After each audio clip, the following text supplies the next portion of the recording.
Hello friends, welcome to polytechnic Pathshala. आज के इस वीडियो में लोग जो है आपका एनटीए की वेबसाइट पे जो आपका इंजीनियरिंग ग्राफिक्स का मॉक टेस्ट अवेलेबल है उसको हम लोग सॉल्व करेंगे।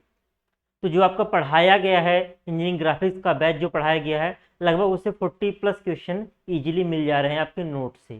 केवल एमसीक्यू से नहीं, एमसीक्यू से तो रटने वाला काम हो गया। जब आप नोट्स पढ़े रहेंगे अच्छे से तो एमसीक्यू कुछ ऐसा भी आ जाए जो आपको एमसीक्यू में नहीं करवाया गया हो तो वो भी क्वेश्चन आप आसानी से कर सकते हैं, लेकिन आपको थियरी पढ़ा हुआ होना चाहिए। तो अगर हम लोग यहाँ पे बात करें, यहाँ पे स्टार्टिंग के 2-3 क्वेश्चन जो है आपके चैप्टर्स के आ गए हैं प्रोजेक्शन ऑफ सॉलिड्स। तो प्रोजेक्शन ऑफ सॉलिड्स आपके सिलेबस में नहीं है। आपके सिलेबस में आइसोमेट्रिक प्रोजेक्शन ऑफ सॉलिड्स, इसी नाते हमने प्रोजेक्शन ऑफ सॉलिड पढ़ाया भी नहीं था क्योंकि आपके सिलेबस में नहीं है। और उससे अगर क्वेश्चंस आते हैं तो आपके बनाने के बेस पे आएंगे। मतलब अगर इस पहले क्वेश्चन को अगर आपको आंसर करना हो तो जब तक मिनी ड्राफ्टर से हम लोग बनाएंगे नहीं ड्राइंग शीट पे तब तक आंसर नहीं कर पाएंगे क्या होगा क्या नहीं होगा। तो ऐसा ये क्वेश्चन एमसीक्यू के पॉइंट ऑफ व्यू से बहुत ही टफ क्वेश्चन है, क्योंकि ये 3 स्टेप वाला इंजीनियरिंग ड्राइंग के अंतर्गत जो बच्चे फर्स्ट ईयर में पढ़ते थे, अगर पढ़े होंगे आप इंजीनियरिंग ड्राइंग को, तो वहाँ पे जो सॉलिड के क्वेश्चन होते थे 1 स्टेप 2 स्टेप और 3 स्टेप का, तो ये 3 स्टेप वाला क्वेश्चन है। और 3 स्टेप वाला क्वेश्चन करने में आधे घंटे से ऊपर का समय लगता था बनाने में। तो एक क्वेश्चन को बनाने में वहाँ पे आपके पास एग्जाम में तो मिनी ड्राफ्टर वगैरह नहीं रहेगा। तो अगर ऐसे कुछ 2-4 क्वेश्चन आ जाते एग्जाम में तो इस पर अपना टाइम वेस्ट नहीं करना, आपको आगे निकल जाना है। मैं इसको यहाँ पे पूरा सॉल्व नहीं कराऊंगा, थोड़ा सा समझा करके इसका आंसर बता करके आगे निकल जाऊंगा। तो अगर कि इस क्वेश्चन की बात करें तो कह रहा है कि if A cube is placed resting on the ground, मतलब कोई क्यूब जो है वो ग्राउंड पे क्या है, रेस्ट है यानी कि पड़ा हुआ है। आप इट्स कार्नर, अपने कोने के सारे with a solid diagonal perpendicular the vertical plane, और इसका जो है क्यूब का जो सॉलिड डायगोनल है वो perpendicular to the vertical plane है। Then faces of the cube will seen as, तो क्यूब के फेसेज आपके कैसे दिखेंगे। तो ऐसे कुछ क्यूब है आपका, क्यूब जो है आपका कुछ ऐसे है।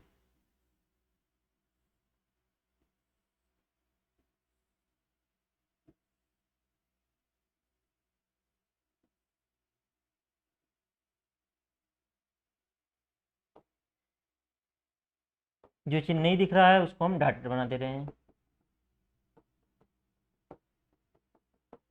ऐसे कुछ क्यूब आपका है, समझ पा रहे होंगे। और इसका सॉलिड डायगोनल क्या होगा, सॉलिड डायगोनल ये वाला होगा, यहां से यहां तक मिलाने वाला। कहने का मतलब इस वाले कार्नर को जो इस वाले कार्नर से मिलाएगा ये आपका कहलाएगा सॉलिड डायगोनल। ये क्या कहलाएगा, सॉलिड डायगोनल कहलाएगा। जैसे अगर आपका फेस है यहाँ से इसको मिलाएं तो ये प्लेन वाला डायगोनल होगा, एक सरफेस का डायगोनल होगा। लेकिन अगर सॉलिड डायगोनल की बात करें, ठोस का डायगोनल, तो इस कोने से इस कोने को मिलाइए, चाहे इस कोने को इस कोने से मिलाइए, इस कोने को इस कोने से मिलाइए, तो ये आपका कहलाता है सॉलिड डायगोनल। तो कुछ इस प्रकार से है। तो अगर हम इस फेस को माने ए माने, इसको बी माने, इसको सी माने, इसको डी माने, उसी तरीके से इसको 1 माने, इसको 2 माने, इसको 3 माने, इसको 4 माने, तो अगर हम लोग बनाएं इसका इसका अगर हम लोग फ्रंट व्यू बनाएं, इसका अगर हम लोग क्या बनाएं, फ्रंट व्यू बनाएं, तो फ्रंट व्यू कुछ आपको ये वाला दिखेगा, पूरा फ्रंट में आपको दिखेगा ऐसे ही। फ्रंट में आपको ऐसे दिखेगा। और टॉप में क्या दिखेगा, टॉप में आपको ये दिखेगा, टॉप में आपको क्या दिखेगा, टॉप में आपको ये दिखेगा ऐसे।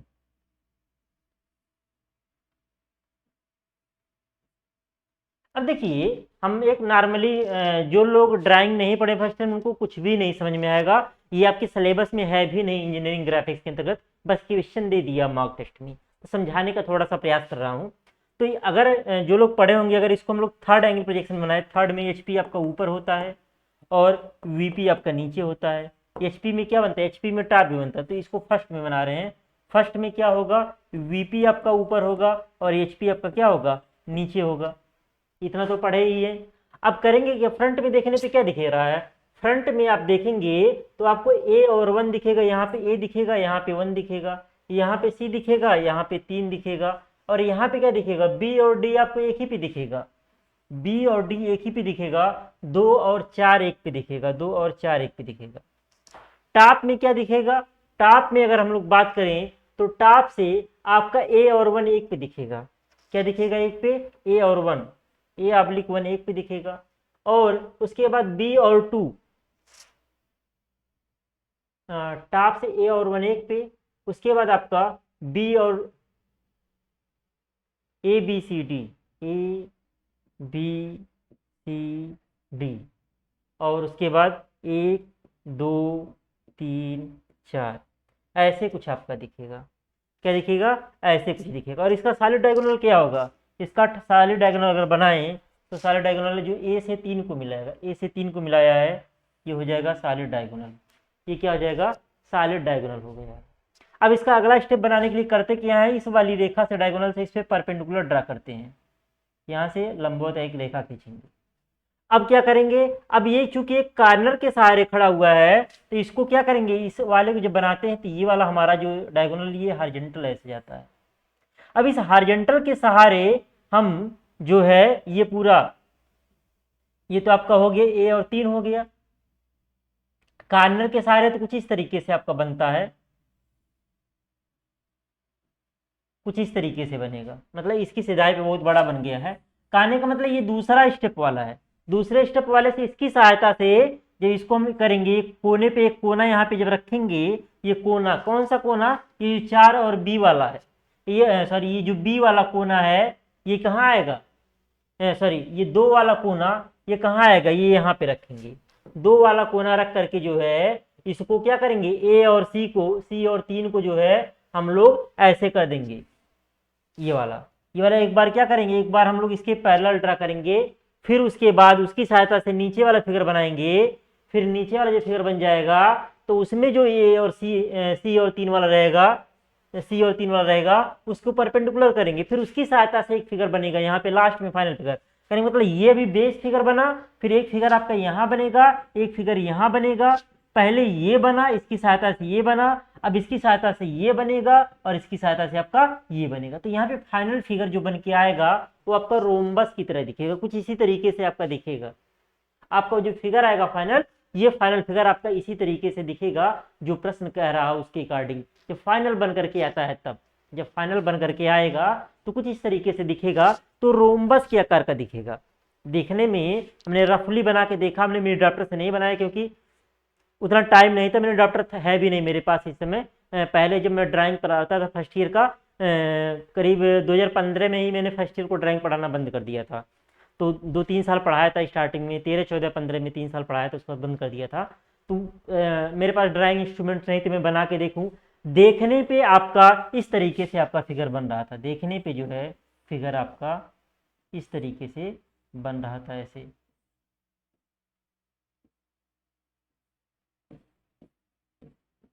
ऐसे फिगर बन रहा था आपका। तो ये देखने पे कैसा, रोम्बस के आकार का है, यानी कि समचतुर्भुज के आकार का है, इक्वल रोम्बस। ये तीनों देखने में इक्वल लग रहे थे। अब देखिए अगर ये बनाया हमने और नापने पे हो सकता हो कि ये भुजा और ये भुजा एक समान न दिखे। नापने पे हो सकता है डिफरेंसेज हो, अगर डिफरेंसेज नापने पे आएगा तो रोम्बस में आंसर होकर के क्या हो जाएगा, पैरेललोग्राम। तो इसलिए मैं कह रहा हूँ इसको बना करके, नाप करके, मतलब जब बनाएंगे तो ये वाली लेंथ और ये वाली लेंथ नापेंगे। अगर दोनों बराबर है तो रोम्बस होगा, अगर दोनों बराबर नहीं है तो क्या हो जाएगा, पैरेललोग्राम हो जाएगा। लेकिन देखिए यहाँ पे जो आपका एग्जाम होने वाला है वहां पे जो है एक क्वेश्चन जो है आपका 5 नंबर का होगा, 5 नंबर का होगा। और एक गलती पे जो है आपका 1 नंबर कटेगा, 1 नंबर कटेगा, यानी कि माइनस मार्किंग 20% है। यानी कि जहां पे भी आपको 2 ऑप्शन में डाउट रहे तो उस क्वेश्चन को आपको छोड़ना नहीं, करना ही करना है। क्यों? क्योंकि 20%, यानी कि अगर आपका 4 क्वेश्चन गलत हुआ और एक क्वेश्चन अगर आपका अगर आपका एक क्वेश्चन सही हो जाए और 5 क्वेश्चन गलत, यानी कि 6 क्वेश्चन में अगर 5 गलत एक सही हो तब आपका उस पर 0 नंबर बन जाएगा। लेकिन अगर आप 6 में 2 सही कर गए हैं, 2 सही करने का मतलब क्या, 5 दूनी 10 नंबर, और 4 गलत यानी 4 नंबर कटेगा, तभी आपका 6 नंबर बनेगा। तो ये ध्यान दीजिएगा, नेगेटिव मार्किंग 20% है। इस वजह से अगर 2 ऑप्शन वाले, जहाँ 2 ऑप्शन में डाउट रहेगा वहां पे आप रिस्क ले सकते हैं। तो यहाँ पे वैसे मेरे हिसाब से जो आंसर होगा वो क्या होगा, इक्वल रोम्बस होगा, क्योंकि बनाने पे देखने में रोम्बस की तरह आकृति दिख रहा था। और ये सब ऐसे क्वेश्चंस हैं कहीं पे गूगल वगैरह पे ढूंढने पे आपको मिलने वाला नहीं है। गूगल पे ढूंढने पे ऐसे सारे क्वेश्चंस जो है नए हैं, आप गूगल पे सर्च करेंगे तो आपको क्वेश्चंस मिलने वाले नहीं है। तो ये ध्यान रखिएगा। तो पहले का मेरे अकॉर्डिंग जो आंसर सही है वो क्या है, इक्वल रोम्बस ए वाला, यानी कि पहला वाला ऑप्शन हम लोग क्या करेंगे, टिक करेंगे। अब आगे बात करते हैं, क्वेश्चन नंबर 2 पे चलते हैं। क्वेश्चन नंबर 2 कह रहा है, क्वेश्चन नंबर 2 कह रहा है, ये भी आपका उसी चैप्टर का प्रोजेक्शन ऑफ सॉलिड का है, प्रोजेक्शन ऑफ सॉलिड का ये भी है। कह रहा है कि इफ ऑल फेसेज, कह रहा है if all faces of a cube are equally inclined, मतलब किसी क्यूब के सभी फेसेज एक समान रूप से झुके हुए हों टू दी हॉरिजॉन्टल प्लेन, किसी हॉरिजॉन्टल प्लेन से, then equally inclined edges of the cube are called, तो उसके जो आपके क्यूब हैं उसके जो इक्वली इंक्लाइंड एजेज हैं उनको क्या बोलेंगे। देखिए सभी फेसेज जो है क्या है, इक्वली इंक्लाइंड है, तो यहाँ पे डिग्री की बात नहीं किया है। अगर कहता 30 डिग्री पे आता कहता तो हम सोचते कि आइसोमेट्रिक हो सकता है, क्यों, क्योंकि आइसोमेट्रिक में 30 डिग्री पे झुका के बनाते हैं, तो ऐसा कुछ कहा नहीं है, तो आइसोमेट्रिक लाइन तो होगा नहीं। इसका भी हमको एग्जैक्ट आंसर नहीं पता है, स्टार्टिंग के 3 क्वेश्चन में हमको डाउट था, आइसोमेट्रिक लाइंस नहीं होगा, क्यों, क्योंकि यहाँ पे डिग्री की कोई वैल्यू नहीं कहा है। तो नॉन आइसोमेट्रिक हो सकता है, नॉन आइसोमेट्रिक कह सकते हैं, लेकिन एग्जैक्ट क्या कहेंगे इसके बारे में जानकारी नहीं है। आपका जो है ट्रू लेंथ, आपका एक समान झुका रहेगा तो ट्रू लेंथ हो सकता है, या सिंपली एजेज बोल सकते हैं। तो मेरे हिसाब से जो ऑप्शन सही हो जाएगा वो ट्रू लेंथ, ट्रू लेंथ सही होने की पॉसिबिलिटी ज़्यादा है। स्टार्टिंग के 3 क्वेश्चंस में हमने बोल दिया है कि हमको डाउट है, उसके बाद के आंसर हमको मिल गए हैं, मतलब नोट्स वगैरह से मैंने सर्च किया है तो मिल गए, क्योंकि डाटा हमने बताया था कि स्टार्टिंग का 2 चैप्टर ही ड्राइंग का था, उसके बाद वाले डाटा बेस्ड क्वेश्चन थे। आपको अगर डाटा याद रहेगा तभी आप आंसर कर पाएंगे। तो ये 2 क्वेश्चन जो है आपके सिलेबस का भी नहीं है, ये आपका है प्रोजेक्शन ऑफ सॉलिड्स का, प्रोजेक्शन ऑफ सॉलिड्स आपके सिलेबस में नहीं है, लेकिन यहाँ पे दे दिया है। आगे बढ़ते हैं, आगे बढ़ते हैं अगले क्वेश्चन की तरफ। क्वेश्चन नंबर 3 कह रहा है कि in isometric projection of the top square, कह रहा है कि in isometric projection of the top square face of the cube, मतलब किसी क्यूब का in isometric projection, isometric projection में किसी स्क्वायर का, किसी क्यूब का जो टॉप स्क्वायर फेस है, the length of the diagonal parallel to VP is of length. कह रहा कि in isometric projection of the top square face of the cube, कह रहा कि क्यूब के टॉप स्क्वायर फेस का आइसोमेट्रिक जो प्रोजेक्शन में, देखिए आइसोमेट्रिक प्रोजेक्शन में क्यूब हम लोग कैसे ड्रा करेंगे, ये 30 डिग्री पे, ये 30 डिग्री पे, एक आपका ये हो गया,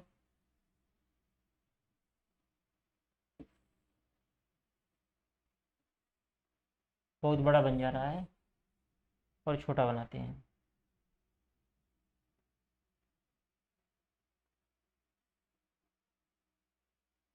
ये आपका हो गया।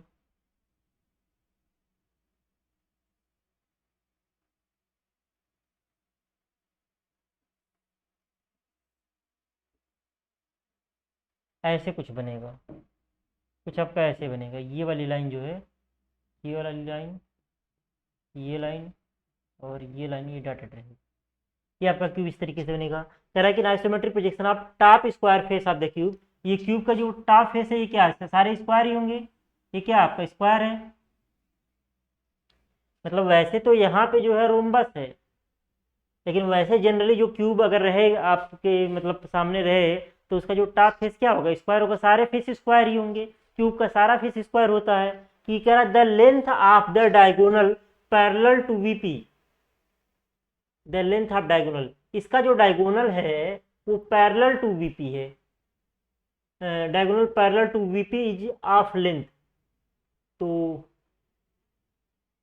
अब ये भी जो है जब बनाते हैं अगर तो क्लियर होता है कि कैसा होगा, अगर कहीं रटा रटाया रहे तो आंसर टिक कर सकते हैं।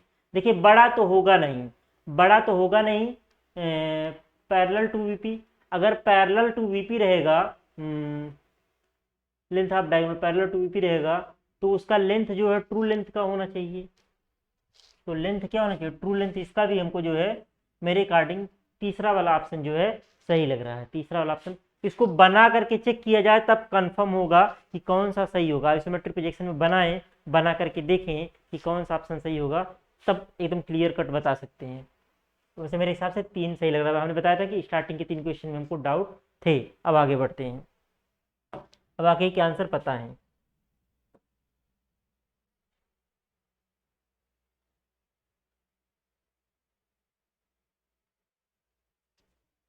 कह रहा कि the ratio of isometric length to the true length is, कह रहा आइसोमेट्रिक लेंथ और ट्रू लेंथ का रेशियो क्या होता है। तो हमने आपको सॉल्व करके पूरा बताया है कि जैसे एक लाइन हम यहाँ पे ड्रा करें, यहाँ पे एक लाइन 30 डिग्री पे, ये 30 डिग्री पे है, ये क्या है 45 डिग्री पे है।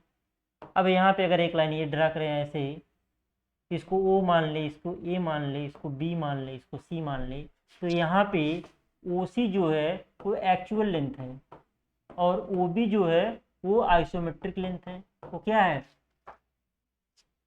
आइसोमेट्रिक लेंथ है। तो यहाँ पे अगर इस छोटे वाले ट्रायंगल में देखें तो इसमें जो ओ ए होगा, छोटे वाले ट्रायंगल में ओ ए जो होगा वो हो जाएगा ओ बी कास 30, छोटे वाले ट्रायंगल में। अगर आप समकोण त्रिभुज लें तो अगर बड़े वाले त्रिभुज में अगर देखें तो इसमें होगा ओ ए बराबर हो जाएगा ओ सी कास 45।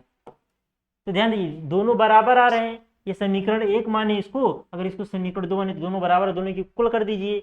तो यहाँ पे क्या आपको पूछ रहा है, the ratio of isometric length to true length, isometric वाले का ट्रू, तो ओ बी वाले को पहले लिखिए, तो O B cos 30 equal to हो जाएगा ओ सी कास 45। तो यहां से हो जाएगा ओ बी बटे ओ सी, क्या हो जाएगा ओ बी बटे ओ सी, ओ बी बटे ओ सी आपका क्या हो जाएगा, ये हो जाएगा कास 30 बटे कास 45। अब कास 30 की वैल्यू की क्या होती है, √3/2 होता है, और ये हो जाएगा 1/√2, यानी कि हो गया, ये आ जाएगा ऊपर जाएगा √2 गुणे √3 बटे दो आपका हो जाएगा। तो यहाँ पे ये हो जाएगा बटे 2। तो यहाँ पे अगर इसको काटेंगे √3 से 2 को तो ये √2 बचेगा, तो यहाँ से आ जाएगा √3/√2, √3 गड़बड़ हो गया, कास 45 अपन कास 30 है, ओ बी अपान ओ सी, ओ बी अपान ओ सी, ये गड़बड़ हो गया। यहाँ पे जब ओ बी अपान ओ सी करेंगे तो ये कास 45 ऊपर होगा, क्या हो जाएगा कास 45 ऊपर होगा और कास 30 नीचे होगा। तो ये क्या हो जाएगा, ये आपका हो जाएगा 1/√2 और बटे √3/2।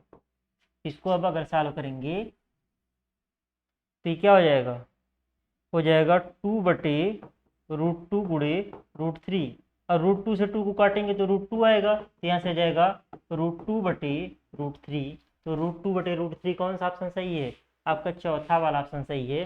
तो इसका जो है चौथे का 4 वाला सही हो जाएगा। अब आगे बढ़ते हैं, इस तरह का आपको सॉल्व करना दिखाया भी गया है, रूट में वैल्यू वहां पे नहीं निकाला गया था। अब आगे देखते हैं, कह रहा कि आइसोमेट्रिक प्रोजेक्शन, कह रहा कि आइसोमेट्रिक प्रोजेक्शन आप सर्किल विल अपीयर, मतलब सर्किल का आइसोमेट्रिक प्रोजेक्शन क्या होता है, इलिप्स होता है, पढ़ाया गया आपका। तो इसका कौन सा सही हो जाएगा, पहला वाला ऑप्शन आपका सही हो जाएगा।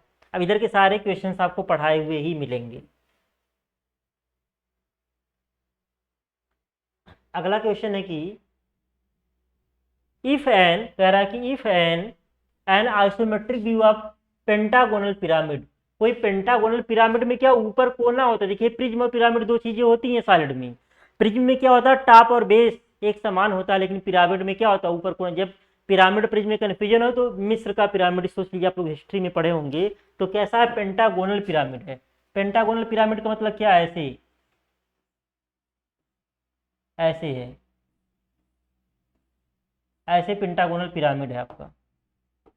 ये क्या हो गया, इसका एक्सिस बना देना, ये हो गया pentagonal pyramid.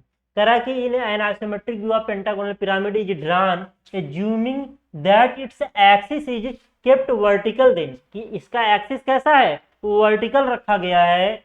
The base of that pyramid will look like, तो बेस कैसा दिखेगा आपका, अगर आपका वर्टिकल है तो बेस आपका कैसा दिखेगा, तो आपका बेस कैसा दिखेगा, आपका जाहिर सी बात है बेस आपका जब पेंटागोनल पिरामिड है तो बेस पेंटागोनल ही होगा। तो पहला क्या है, ट्रायंगल गलत हो जाएगा। दूसरा आपका क्या है,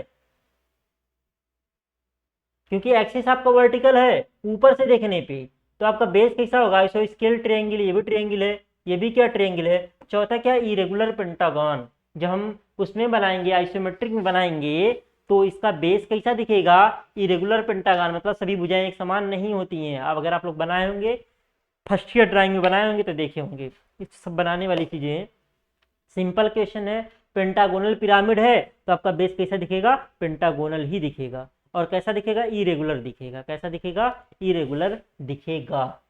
तो यहाँ पे कौन सा टिक मारेंगे, चौथा वाला टिक मारेंगे। छठवें का चौथा सही हो गया।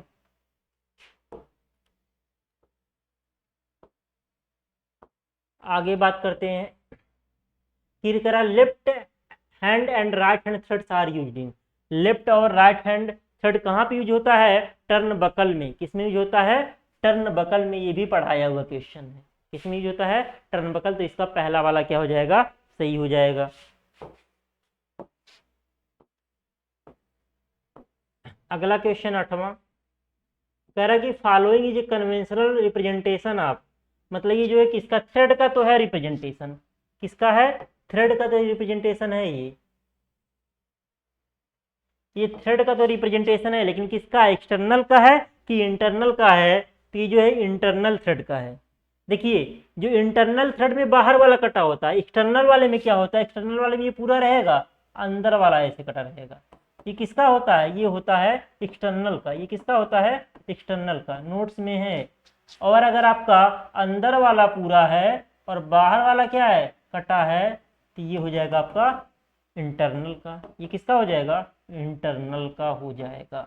ये आपका इंटरनल का हो जाएगा। तो चीज ध्यान रखिएगा, इससे क्वेश्चन, दोनों क्वेश्चन है मॉक टेस्ट में, दोनों आपके क्वेश्चन हैं।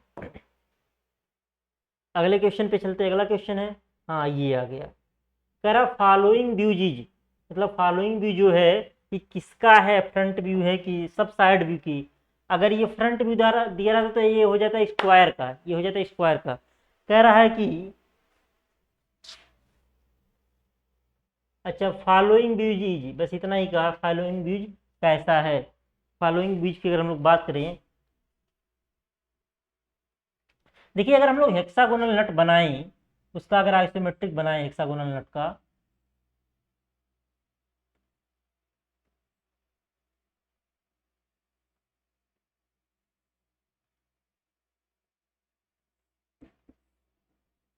कुछ ऐसे आपका बनता है नट, आपका कुछ ऐसे रहता है।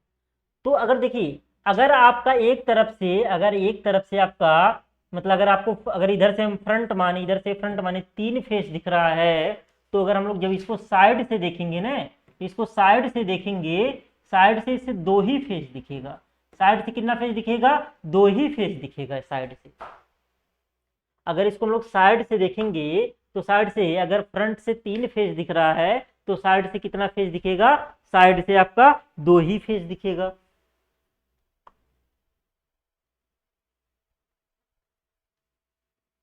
देखिए यहाँ पे भाई ऑप्शन जो आपके दिए हुए हैं, अगर हम लोग ऑप्शन की बात करें ना, तो जिनको नहीं भी आता रहेगा वो भी 50% प्रोबेबिलिटी में चला जाएगा, सही होगा गलत।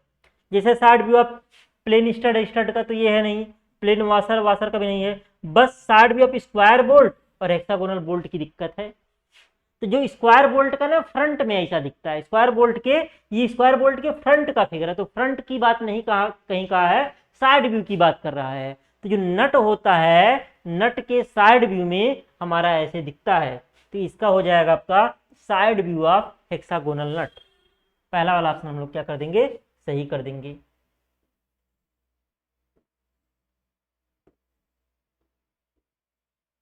दसवां प्रश्न आ गया, कौन सा प्रश्न आ गया, 10वां। कह रहा है कि threaded length of metal end of A study. देखिए जब आप लोग नोट्स उठाएंगे, तो नोट्स में 3 तरीके के स्टड दिखाए गए हैं। तो नीचे वाला एंड जो दिखाया गया है, मतलब इधर ऊपर नीचे चूड़ी रहता है, बीच बीच वाले पार्ट में चूड़ी नहीं रहता है।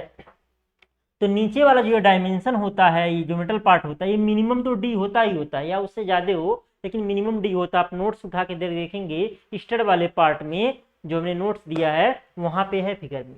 तो वहाँ पे देखेंगे कम से कम जो ये लेंथ होती है मेटल वाले पार्ट की लेंथ जो है वो कम से कम तो डी होना ही चाहिए। एक में आपका डी दिया, बाकी दो में डी या उससे ज़्यादा दिया हुआ है। तो यहाँ पे हो जाएगा at least equal to diameter of stud, मतलब जो आपका threaded length of metal end होता है, स्टड के मेटल एंड का जो आपका वो लेंथ होता है वो कम से कम जो है डी के बराबर तो होना ही चाहिए। देखिए दो एंड होते हैं, एक एंड में क्या होता है, जैसे किसी मशीन को में ही हम लोग वो मशीन के अंदर किसी मशीन का जो पार्ट उसके अंदर आपका चूड़ी कटा होता है उसमें एक एंड फंसा देते हैं, वही मेटल एंड हो गया, और दूसरे वाले को हम लोग क्या करते हैं नट द्वारा कसते हैं, आपका नट वाला एंड हो गया। तो मेटल एंड में की जो लंबाई होती है वो कम से कम मतलब स्टड के डायमीटर के बराबर होनी चाहिए। स्टड से और एक क्वेश्चन बनता है कि स्टड जो होता है वो बोल्टलेस होता है, मतलब ऐसा बोल्ट जिसमें बोल्ट हेड न बढ़े। जैसे जनरली बोल्ट होता क्या है, बोल्ट अगर आप लोग नट बोल्ट की अगर हम लोग बात करें तो बोल्ट कैसा होता है, बोल्ट ऐसे होता है, बोल्ट ऐसे होता है, बोल्ट ऐसे होता है, ऐसे होता है। यहाँ पे मतलब क्या होता है, यहाँ पे एक तरफ चूड़ी कटी होती है। ये आपका हो गया सिंपली बोल्ट, ये क्या हो गया बोल्ट। लेकिन स्टड क्या होता है, स्टड जो है ऐसे होता है, मतलब इधर भी चूड़ी कटा होगा, इधर भी चूड़ी कटा होगा, और नीचे भी क्या कटा होगा, नीचे भी चूड़ी कटा होगा, मतलब किसी तरफ भी हेड वगैरह नहीं बना। तो ये आपका होता है स्टड। स्टड में क्या होता है बोल्ट हेड, मतलब जो ये हेड कहीं पे नहीं होता है। तो स्टड से एक क्वेश्चन ये हो गया और एक क्वेश्चन ये हो गया, ये वाला एग्जाम में आने की पॉसिबिलिटी ज्यादा है जो मैं बता रहा हूँ। अगला 11 नंबर है कि इन बॉक्सिंग रिंग में two ropes are joint together with, ये तो पढ़ाया ही गया है। बॉक्सिंग रिंग में जो दो रस्ते होते हैं वो किसके द्वारा जोड़े गए होते हैं, वो टर्न बकल द्वारा जोड़े होते हैं। आपका फिगर के साथ नोट्स में है, बॉक्सिंग रिंग का फिगर भी है नोट्स में। तो इसका आंसर क्या हो जाएगा, टर्न बकल। तीसरा वाला हम लोग क्या करेंगे, टिक मारेंगे। आगे बढ़ते हैं 12 नंबर पे, करा कि core root diameter is equal to, root diameter देखिए, देखिए आपका जो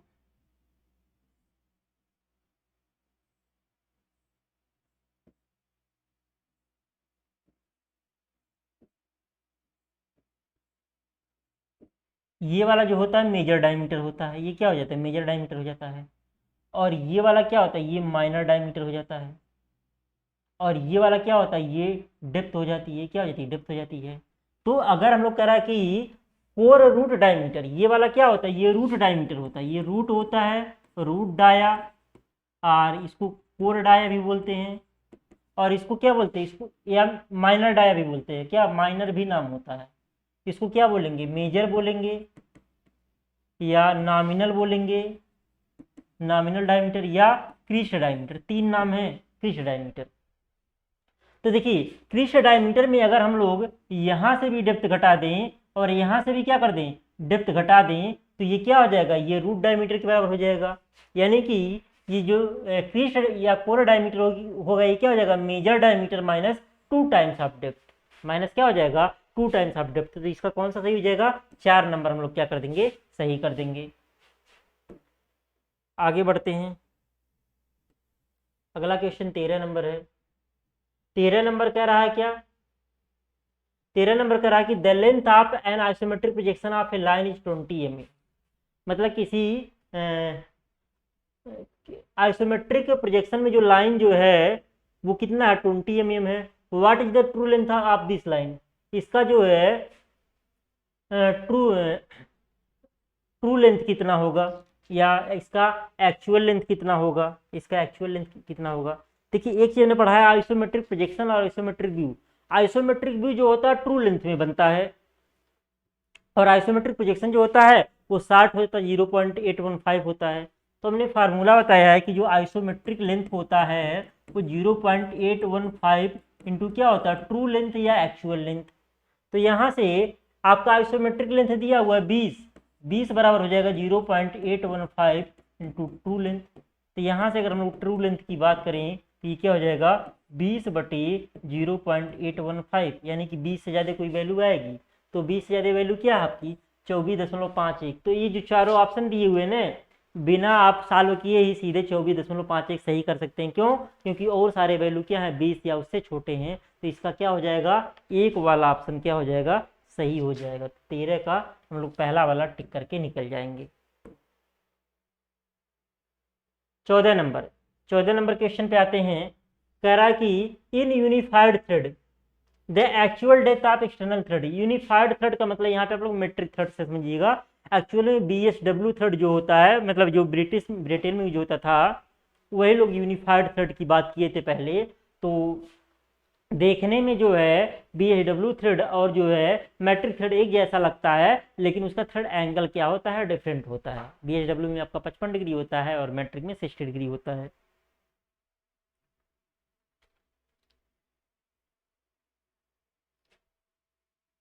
अब देखिए कह रहा है कि unified thread the actual depth of external thread.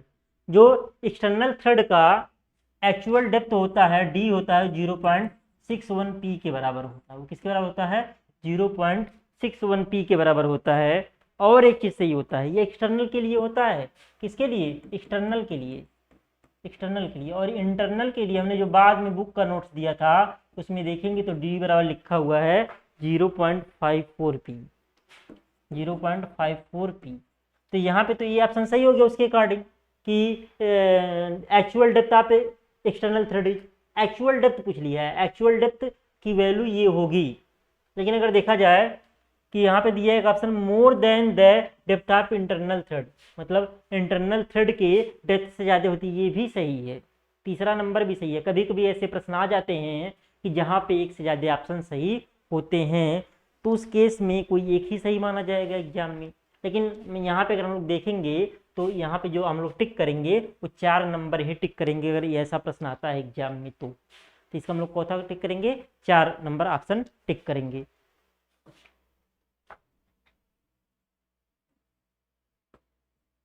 आगे बात करें।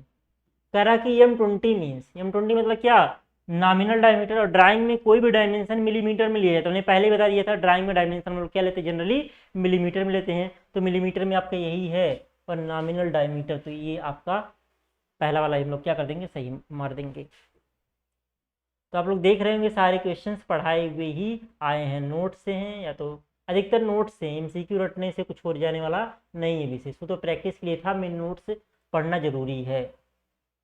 16 नंबर कह रहा कि number of cotters use in sleeve and cotter joint. Sleeve और काटर ज्वाइंट में कितने नंबर ऑफ काटर यूज होते हैं। स्लीव एंड काटर ज्वाइंट में आप लोग देखेंगे पहला ही फिगर था आपका स्लीव एंड काटर ज्वाइंट में, तो दो दो काटर हम लोग क्या करते हैं, यूज करते हैं। स्लीव एंड काटर ज्वाइंट में 2 काटर हम लोग यूज करते हैं। तो 4 नंबर, मतलब इसका 4 नंबर ऑप्शन हम लोग टिक करेंगे। 17 नंबर है कि कह रहा by holding the bolt in your left hand, by holding the bolt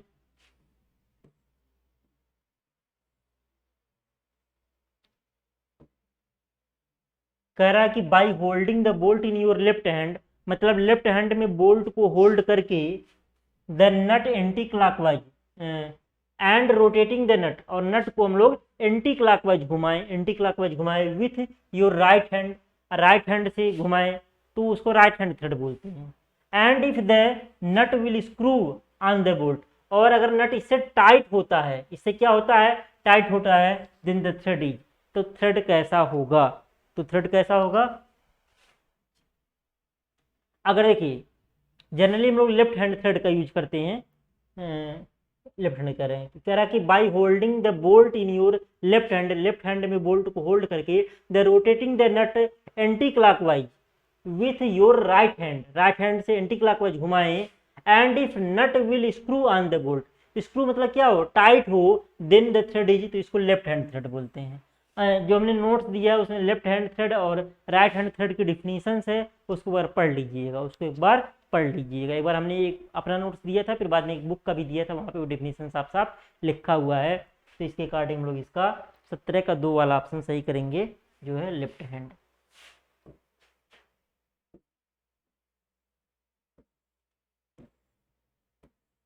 अब मान लीजिए कोई किसी को आ ही नहीं रहा है, मतलब एग्जाम में आ गया, आ नहीं रहा, लेफ्ट हैंड होगा राइट हैंड होगा, तो वहाँ पे दो ही मतलब दोनों में से कोई एक होगा, तो वहाँ रिस्क ले लीजिएगा, छोड़ के मत आइएगा।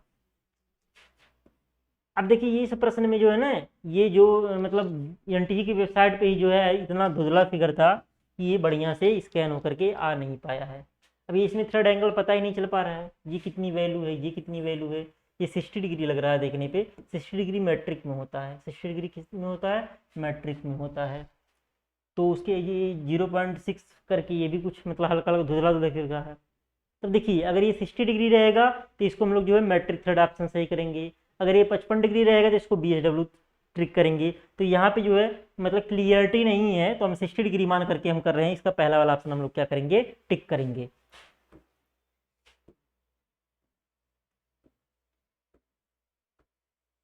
अगला क्वेश्चन 19 नंबर है कि name the fastener that is also known as a headless bolt. मतलब हेडलेस बोल्ट में बताया था कि स्टड में होता है, स्टड क्या होता है, किसी तरफ हेड नहीं बना होता है, तो क्या हो जाएगा, पहला वाला आपका क्या हो जाएगा, सही हो जाएगा, ये हेडलेस बोल्ट आपका होता है।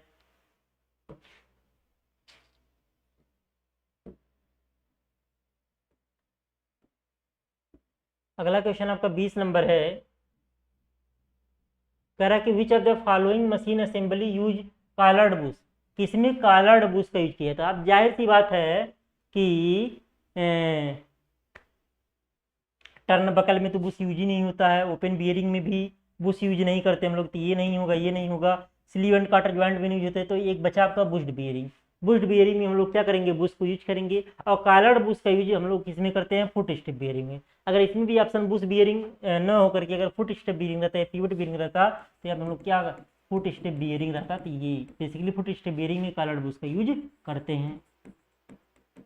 फिगर देखेंगे जो नोट्स मिला तो वहाँ पे फिगर में साफ साफ लिखा हुआ है collared bush foot step bearing के। 21 नंबर है, कह रहा है कि which of the following diagram shown as square thread profile. Square वाला कौन सा, ये वाला है, स्क्वायर वाला कौन सा, ये है जिसमें स्क्वायर की तरह बना रहेगा, तो दूसरा वाला हम लोग क्या करेंगे, टिक करेंगे। आगे बढ़ते हैं। और अगर हम लोग बात करें तो पहला वाला 60 डिग्री तो मैट्रिक थ्रेड हो गया, ये नकल थ्रेड की तरह कुछ लग रहा है, मतलब उतना सही नहीं बना है। और ये जो है ट्रिपोजाइडल थ्रेड है। खैर इन सब के बारे में पढ़े नहीं है, सिलेबस में था भी नहीं इतना। अगला कह रहा है कि in general bearing, question number 22 है, इन जनरल बियरिंग में load on the bearing is. General bearing में लोड आपका कैसा लगता है, तो लोड आपका जो लगता है perpendicular to the shaft axis. General bearing में जो है लोड जो लगता है perpendicular to the shaft axis लगता है। जैसे मान लीजिए ये क्या हो गया, ये बियरिंग हो गया,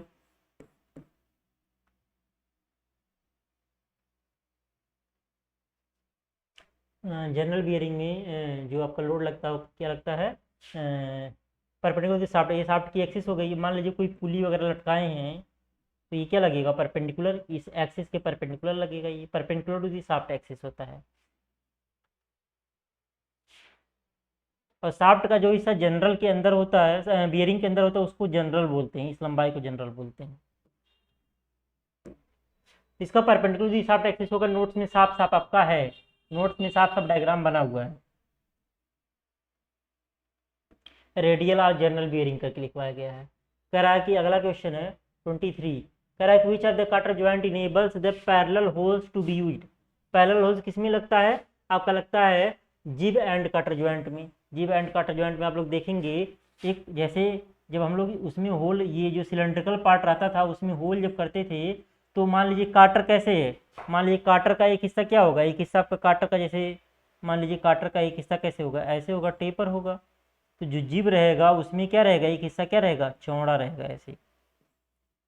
तो कहने का मतलब ये भी आपका वर्टिकल रहेगा, ये भी आपका वर्टिकल रहेगा, जितना टेपर इसमें उतना टेपर जिब में। ये मान लीजिए जिब है, जिब में जितना टेपर देंगे उतना टेपर हम लोग जो है काटर में दे देंगे। तो जिब और काटर में ये वाला जो किनारा है और ये वाला जो किनारा है वो क्या होता है, एक दूसरे के पैरेलल होते हैं। तो यहाँ पे 1 नंबर ऑप्शन हम लोग क्या करेंगे, टिक करेंगे। फिगर देख लीजिएगा नोट्स में आप लोग, सारे नोट्स से ही आया हुआ है। एमसीक्यू रटने से काम नहीं चलेगा। क्यों? क्योंकि ड्राइंग का कहीं एमसीक्यू दिया नहीं, तो मैंने बहुत सर्च कर करके क्वेश्चन किया था। ये सारे क्वेश्चंस नए हैं, आपको गूगल वगैरह पे सर्च करने पे भी मिलेंगे नहीं, पहली बार एक तरीके से मार्केट में लॉन्च हुए हैं। अगले साल से हो सकता है गूगल पे मिले। What is usual ratio of taper in which आप cotter in a cotter joint. Cotter में कितना टेपर हम लोग यूज करते हैं? 1:30 यूज करते हैं। 1:30, 24 का 3 नंबर, 1:30 ही दिया है आंसर। तो इसका 1:30 हम लोग क्या करेंगे? टिक करेंगे। अगला कह रहा है कि body of bushed bearing is usually made up of. Bush bearing की बॉडी किसका बना होता है? बुश बियरिंग की बॉडी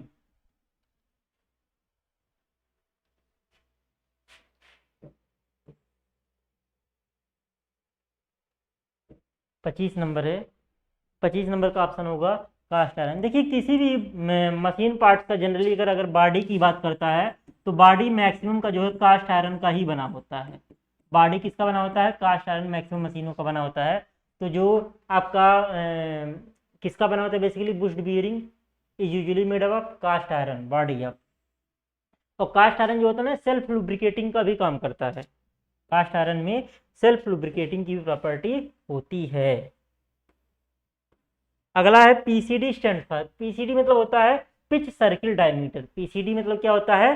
पिच सर्किल डायमीटर। दूसरा वाला ऑप्शन आपका है पिच सर्किल डायमीटर। गियर वगैरह से संबंधित है ये। गियर में जब ड्राइंग पढ़ते थे, गियर की ड्राइंग जब बनाते थे, तो वहाँ पे पिच सर्किल डायमीटर के बारे में पढ़ते थे। और मैकेनिकल वाले तो टाम वगैरह में, थ्योरी ऑफ मशीन में पढ़े ही होंगे इसके बारे में, पिच सर्किल डायमीटर के बारे में, टर्मिनोलॉजी में। अगला 27 नंबर है कि answer the question with respect to the following shown below. मतलब ये फिगर दिया हुआ, क्वेश्चन नंबर कितना है? Question number 27। 27 में ये फिगर दिया हुआ है। प्रश्न में क्या कह रहा है देखते हैं। प्रश्न में क्या कह रहा है? कह रहा है कि what is the above assembly. अब असेंबली क्या? देखिए यहाँ पे आयल होल है। आयल होल यहाँ पे है, यहाँ पे आयल होल है। आयल होल किसमें रहता था? बुश्ड बियरिंग में। बुश्ड बियरिंग में ही हम लोग क्या करते थे? आयल होल प्रोवाइड कराते थे। तो यहाँ पे बुश्ड बियरिंग अगर ऑप्शन सही हो दिया होगा तो उसी को हम लोग क्या करेंगे? टिक मारेंगे। आयल होल किसमें होता था? बुश्ड बियरिंग में। हाई दोनों तो होगा ही नहीं। मतलब ऐसे क्वेश्चन आएंगे ना कि जहाँ पे आपको दो ही ऑप्शन में कन्फ्यूजन रहेगा, अगर नहीं आ रहा है तब भी, तो ड्राइंग में आप भरपूर रिस्क ले सकते हैं।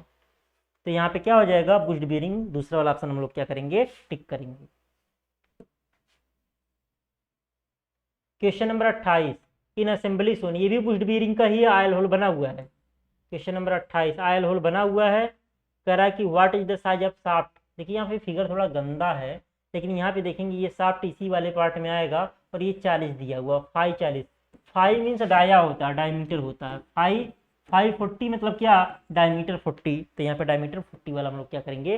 टिक करेंगे। डायमीटर 40 की कौन सा है? दूसरा वाला ऑप्शन आपका है। दूसरा वाला ऑप्शन क्या करेंगे? टिक कर देंगे। आगे बढ़ते हैं। 29 नंबर है। मतलब इसी क्वेश्चन को इसमें देखना है, ये भी आयल होल बना हुआ है, यानी बुश्ड बियरिंग का फिगर है।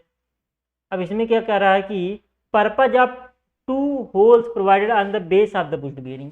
जो बुश्ड बियरिंग के बेस पे जो ये 2 होल्स प्रोवाइड किए गए हैं, ये इसको क्या? बियरिंग को बांधने के लिए, होल्ड करने के लिए, जाहिर सी बात है। तो यहाँ पे क्या? For mounting purpose. तो यहाँ पे क्या हो जाएगा? For mounting purpose. तो यहाँ पे जो है 1 नंबर हम लोग क्या कर सकते हैं? सही कर सकते हैं। माउंटिंग पर्पज के लिए हम लोग क्या करेंगे? इसको यूज करेंगे। आगे बात करते हैं। अगला फिर वही बुश्ड बियरिंग का ही फिगर है।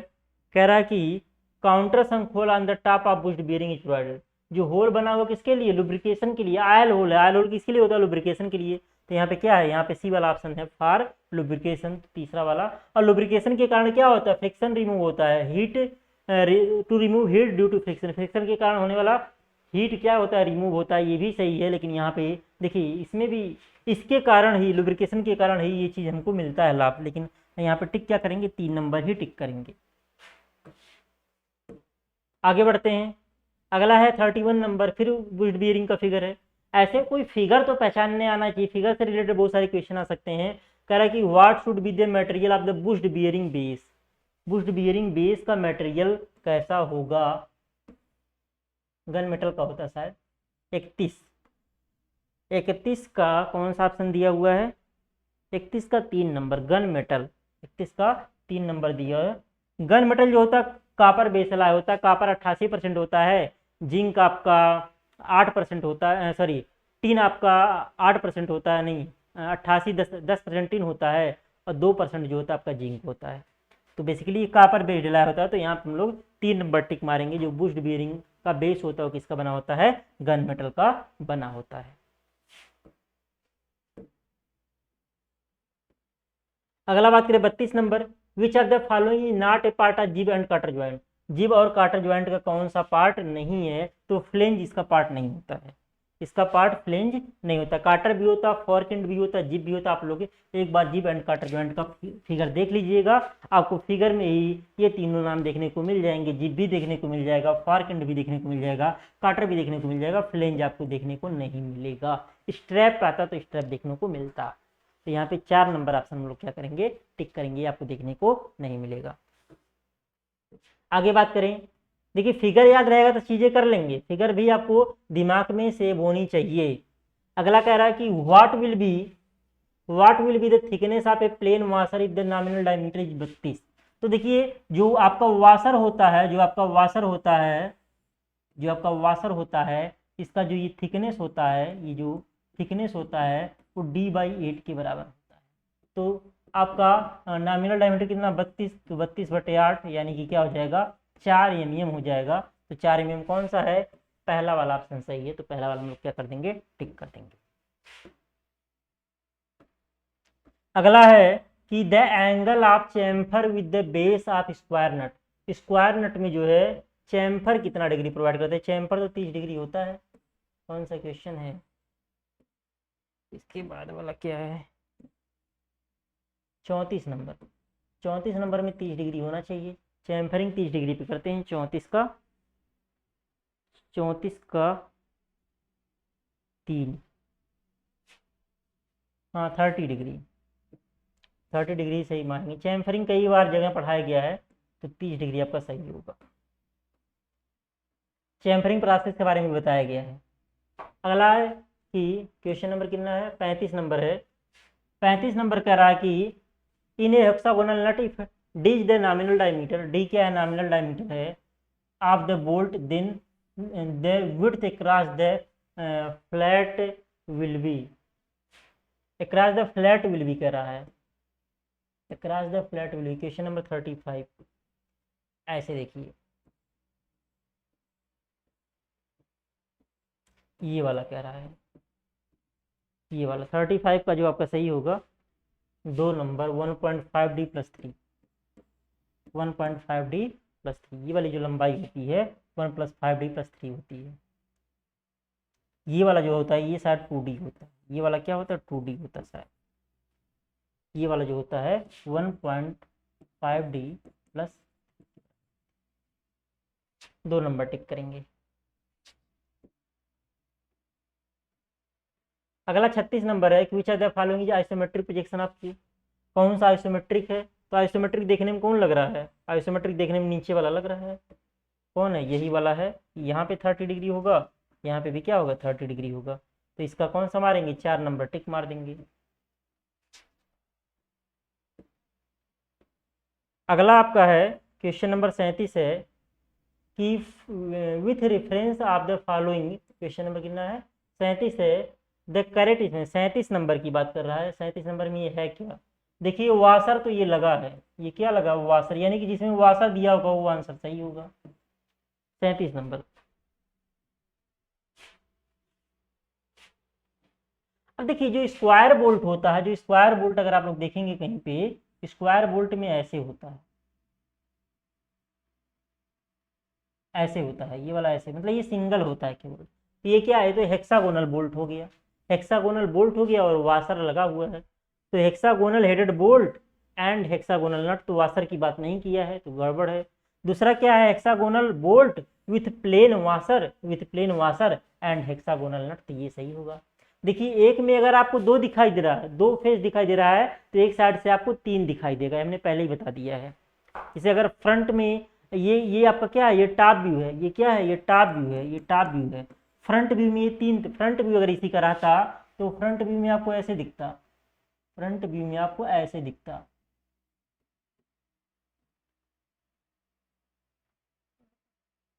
फ्रंट व्यू में आपको ऐसे दिखता, ऐसे दिखता, ये आपका होता है फ्रंट व्यू।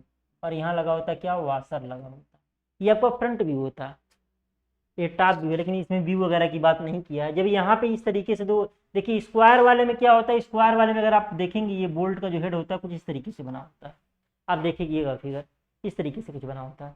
और यहाँ पे इस तरीके से, तो ये क्या हो गया, हेक्सागोनल हो गया। और वाशर लगा हुआ है ये, तो ये दोनों स्क्वायर के, तो ये दोनों आपस में गलत हो जाएंगे, इसमें ये दोनों गलत हो गए स्क्वायर का। और यहाँ पे वाशर इसमें है, तो ये वाला हम लोग क्या कर देंगे, टिक कर देंगे, 2 नंबर। अगला 38 नंबर है, ये टर्न बकल का फिगर है। तो ये वाला क्या होता है, ये वाला क्या होता है, सॉकेट। ये वाला पार्ट क्या होता है, सॉकेट या बॉडी, क्या होता है, सॉकेट या बॉडी होता है। तो यहाँ पे हम लोग पहला वाला ऑप्शन क्या करेंगे, टिक करेंगे। ये भी जो आपको क्या बोलते हैं, जो नोट्स मिला हुआ वहाँ पे सबका मतलब ये नाम लिखा हुआ वहाँ पे सॉकेट या बॉडी है, आप लोग देख लीजिएगा नोट्स में। तो इसका पहला वाला हम लोग क्या करेंगे, टिक करेंगे। अगला, ये देखिए डायग्राम दिख ही नहीं रहा कुछ, ये जो है कि फ्लैंज पाइप ज्वाइंट का है। ये किसका है, फ्लैंज पाइप ज्वाइंट का। साफ होता तो पता चलता, साफ होता तो पता चलता।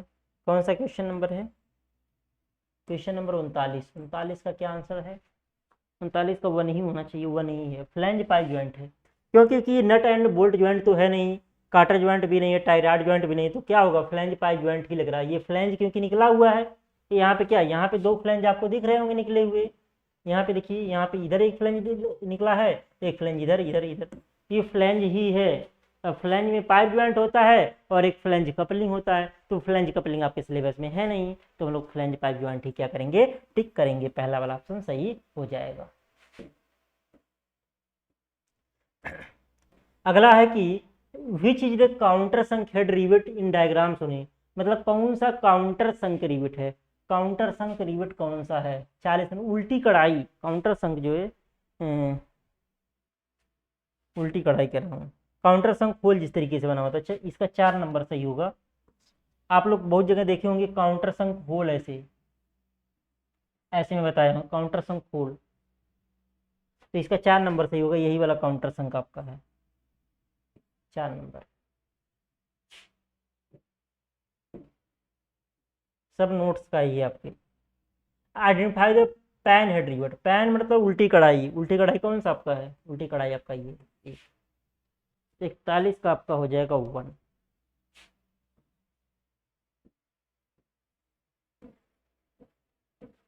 अगला 42 नंबर है, कह रहा है कि which of the following thread profile used on the neck of the glass bottle, glass bottle के नेक पे कौन सा होता है। तो ये जो है रटे रटाए रहेंगे तभी कर पाएंगे, नकल थ्रेड यूज होता है।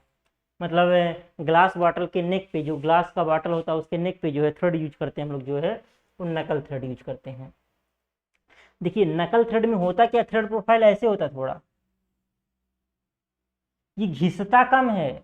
और आपका मैट्रिक वगैरह में क्या होता है, ऐसे होता है, ये रहेगा, ये क्या होगा, ये घिस जाएगा जल्दी। प्लास्टिक का बॉटल रहेगा, मटेरियल क्या होगा, सॉफ्ट होगा, तो ये वाला घिसने की पॉसिबिलिटी ज्यादा है, जल्दी घिस जाएगा, चूड़ी मिस करने लगेगा। लेकिन जब ऐसे रहेगा तो ये इसमें घिसावट क्या होगा, कम होगा। क्यों, क्योंकि इसमें शार्पेज नहीं है। तो इसका कौन सा सही हो जाएगा, नकल थ्रेड। हमने क्यों नकल होगा, हमने रीजन भी बता दिया। अगले क्वेश्चन की बात करते हैं। अगला क्वेश्चन क्या है, कह रहा है कि how will you draw the conventional represent. External में, एक्सटर्नल में क्या होगा, अंदर वाला आधा रहता है, एक्सटर्नल में क्या होगा, अंदर वाला आधा रहेगा, अंदर वाला आधा रहेगा। तो 3 नंबर, कौन सा क्वेश्चन है, 43 का 3, 43 का 3, 43 का 3 नंबर टिक कर देंगे भाई, 3 नंबर टिक कर देंगे। क्यों, क्योंकि अंदर वाला क्या है, कटा है। आगे चलते हैं, 44 नंबर, 44 नंबर का फाइंड आर्ट 1 आउट, इसमें भी थोड़ा सा कंफ्यूजन है। 44 नंबर 2, अब देखिए इसमें इसमें देखिए कुल 3 फिगर बना है, हमने जो इसका ऑप्शन 2 लिया, क्यों लिया है, इसमें कुल 3, 2 यहाँ पे बनाया है, 1 फिगर यहाँ, 3 फिगर बनाया है। और सब में भी, और सब में भी 3 और 4 ऑप्शन में भी देखेंगे, यहाँ पे भी 3 फिगर बनाया है, केवल 2 वाले में 4 फिगर बनाया हुआ है। तो इस वजह से मैं इसका 2 वाला ऑप्शन टिक मारूंगा कि यही क्या है, यही ऑड है, यही क्या है, ऑड है। देखिए 3 और 4 में दोनों फ्रस्टम ऑफ ये पंचभुज का फ्रस्टम है दोनों में, इस वजह से दोनों ऑप्शन तो हो नहीं सकते थे। और ये आपका मतलब ये भी षष्ठभुज आपका क्या है, पिरामिड है, और ये भी आपका क्या है, पिरामिड है, लेकिन इसी में 4 फिगर है, इस वजह से हमने इसका 2 लिया है आंसर। अगला आपका 45 नंबर है कि what will be the actual depth in an internal metric thread profile if pitch 30 mm। कह रहा है what will be actual depth क्या होगा if in an internal metric thread if pitch 30 mm। इसका आपको वैल्यू पता होनी चाहिए, इसका वैल्यू पता होना चाहिए। वैल्यू क्या पता होनी चाहिए कि डी बराबर जो होता है 0.54 पी के बराबर होता है। तो डी बराबर 0.54 और पी की वैल्यू रखेंगे, पी की वैल्यू कितनी है, 30 है। इसको सॉल्व करने पे जो आएगा 16.2 आएगा, सॉल्व होने पे कितना आएगा 16.2। तो इसका 4 नंबर ऑप्शन हम लोग क्या करेंगे, टिक मारेंगे, 16.2 एम। आगे बात करते हैं, अगला क्वेश्चन आ गए। ये बस क्वेश्चन देखने में बड़ा लग रहा है, बहुत आसान। क्वेश्चन नंबर 46 कह रहा है कि इसको मतलब बढ़िया से पढ़ना। कह रहा है कि Amit buy a football as a gift for his brother. Amit जो है अपने भाई के लिए फुटबॉल खरीदा गिफ्ट देने के लिए। The radius of the football is 15 क्या है इसका, इसका रेडियस 15 है, रेडियस 15 है। He packs it in a square box. Square box में जब करेगा तो स्क्वायर बॉक्स की साइज अगर 30 mm रहेगी तो उसमें आराम से ये फिट हो जाएगा। स्क्वायर बॉक्स की साइज कितनी होनी चाहिए, 30 mm, तब इसमें जो है ये फुटबॉल जो है फिट हो जाएगा। विच जस्ट फिट एनफ, जो इसमें जस्ट फिट हो जाए, तो उसकी साइज 30 होनी चाहिए तो फिट होगा। His brother is a very happy, उसका भाई जो बहुत खुश है क्योंकि गिफ्ट पाया है। ही इज ए फुटबॉलर, वह एक फुटबॉलर है, मतलब फुटबॉल खेलने वाला खिलाड़ी है। And he also love to sketch, और उसको स्केच बनाना भी पसंद है, उसको स्केच बनाना भी पसंद है। He is aspiring to win the inter school football championship this year, और वह जो है इंटर स्कूल फुटबॉल चैंपियनशिप भी जो है जीत चुका है। एस्पायरिंग टू विन मतलब जीतना चाहता है। He sketches a 3D model of this football, वह जो है इस फुटबॉल का 3D मॉडल बनाता है। Placed on the apex of A triangular pyramid, और एक ट्रायंगुलर पिरामिड की, ये ट्रायंगुलर पिरामिड इसके एपेक्स पे मतलब इसके शीर्ष पे इसको रखता है। करा making it look like a trophy, जिससे एक ट्रॉफी की तरह दिखे। करा कि he might 3D print his model as an inspiration, ये 3D प्रिंट निकालिए, फुटबॉल है, नीचे क्या है, त्रिभुजाकार पिरामिड है, ऐसे रखा हुआ। अब इसी से रिलेटेड क्वेश्चंस पूछेंगे। अब इससे रिलेटेड क्वेश्चंस क्या पूछेगा, 46 नंबर का पहला कि what will be the minimum dimension of the side of gift box. उसका मिनिमम डायमेंशन कितना होगा, 30 होगा। 30 सेंटीमीटर होगा तो उसमें क्या हो जाएगा, इजीली फिट हो जाएगा। 30 सेंटीमीटर क्या होगा तो इजीली फिट हो जाएगा, क्योंकि उसकी साइज 15 सेंटीमीटर रेडियस था, तो वो 30 रहेगा तभी तो फिट होगा।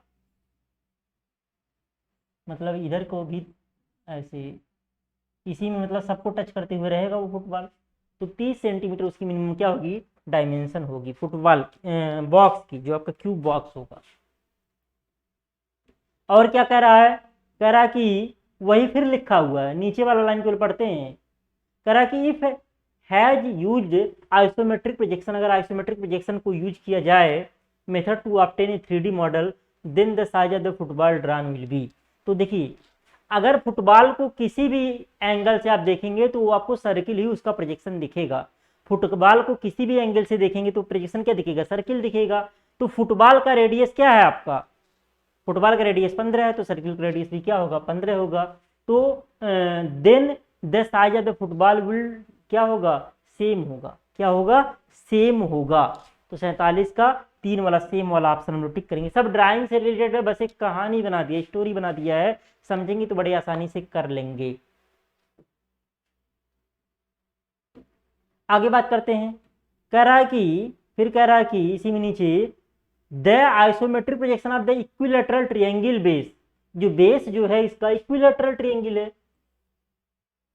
इक्विलेटर मतलब क्या, समबाहु त्रिभुज है। बेस इज मॉडल विल, देखिए अब कोई भी ट्रायंगल हो, कोई भी ट्रायंगल हो, किसी भी ट्रायंगल का जो आइसोमेट्रिक प्रोजेक्शन होता है कैसा होता है, स्केलियन ट्रायंगल पढ़ाया गया है।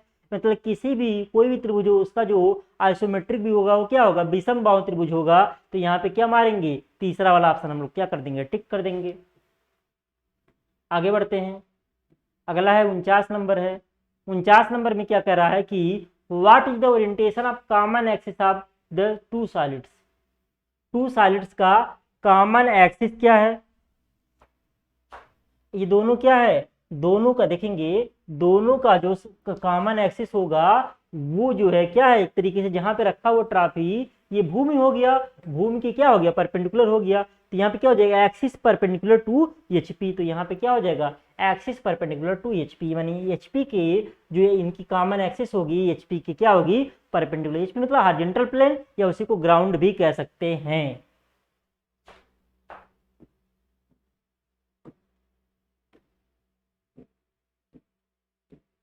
अगला आपका है कि in case he usage A triangular prism instead of A pyramid, अगर ये पिरामिड की जगह प्रिज्म यूज करता है, प्रिज्म में बेस और टॉप एक जैसा जैसा करना नहीं होता, what will be the height of this trophy, तब भी आपका हाइट वही रहता, तब भी हाइट क्या होता, वही रहता, इट्स रिमेन सेम।